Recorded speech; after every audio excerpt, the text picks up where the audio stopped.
Monsoon केरळमध्ये केव्हा पोहोचेल याबाबत हवामान विभागाने अपडेट दिलेले आहे. नमस्कार, मी किरण वाघमोडे. तुम्ही हवामान अंदाज आणि बातम्या फेसबुक पेज आणि यूट्यूब चॅनल पाहत आहात. तर सर्वात प्रथम आजही मान्सून पुढे सरकलेला नाहीये.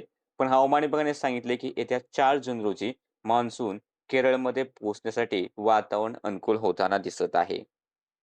आणि सध्याची जर आपण स्थिती पाहिली तर एक सर्क्युलेशन केरळच्या किनारपट्टीच्या आसपासच्या भागांमध्ये आहे. हे थोडंसं उत्तरेकडे जसं सरकेल तसं मान्सूनचे वारे या ठिकाणी केरळमध्ये पोहोचू लागतील आणि मान्सून केरळमध्ये दाखल होईलच.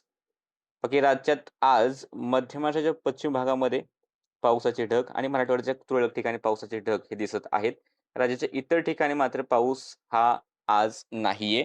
सॅटेलाइट इमेज पाहिली तर नाशिक, अहिल्यानगरचा थोडासा भाग, पुणे, सातारा, सांगली, कोल्हापूरचा थोडासा भाग, सोलापूरचे एक दुसरे पश्चिमेकडील भाग, लातूर, बीड, त्यानंतर परभणी आणि इकडे हिंगोली. हलकेसे ढगाळ वातावरण आहे. काही ठिकाणी हलके थेंब, काही ठिकाणी थोडासा पाऊस झालेला असेल. धाराशिवच्या दक्षिण भागात ते पावसाचे ढग होते आणि हे ढग आहेत ते सुरुवातीला उत्तर पूर्वेकडे सरकत आहेत. त्यामुळे आज रात्री थोडीफार शक्यता नाशिककडे राहीलच. अहिल्यानगर, पुणे, साताराच्या पूर्वेकडील भागात पावसाची शक्यता राहील. पुण्याच्या पश्चिमेकडे एक ढग सुद्धा आहे, तो सुद्धा पाऊस येईल. त्यानंतर सांगलीच्या एक दुसऱ्या भागांमध्ये पाऊस राहील. कोल्हापूरच्या पूर्वेकडे थोडासा पाऊस बरसेल.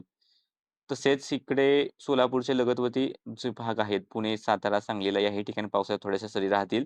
तर बीड, धाराशिवचे एक दुसरे भाग, लातूर एक दुसऱ्या ठिकाणी आणि हिंगोलीचे एक दुसऱ्या ठिकाणी पावसाची शक्यता आहे. इतर ठिकाणी सध्या तरी मॉडेलनुसार सुद्धा जास्त काही शक्यता आहे असं दिसत नाहीये.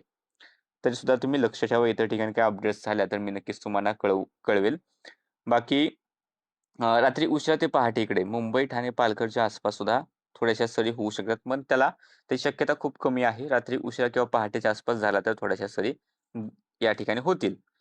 उद्याचा जर आपण अंदाज घेतला तर उद्या सुद्धा हा जो भाग आहे नाशिकपासून पुणे, अहिल्यानगर, सातारा, सांगली, कोल्हापूर, सोलापूर, धाराशिव, लातूर, बीडचा एक दुसरा भाग, अहिल्यानगर हा जो काही भाग आहे या ठिकाणी सार्वत्रिक नाही. 30 ते 40% शक्यता आहे की पाऊस होईल. अ, त्यानंतर राहिलेले जे भाग आहेत कोकणात एखाद्या ठिकाणी झाले तर हलक्याशा सरी होतील, जास्त शक्यता कोकणातही नाही. मॉडेल दाखवतंय, पण मॉडेलनुसार कोकणात अजून पाऊस काही सुरू झालेला नाही. तरी सुद्धा लक्ष राहू द्या उद्या सुद्धा.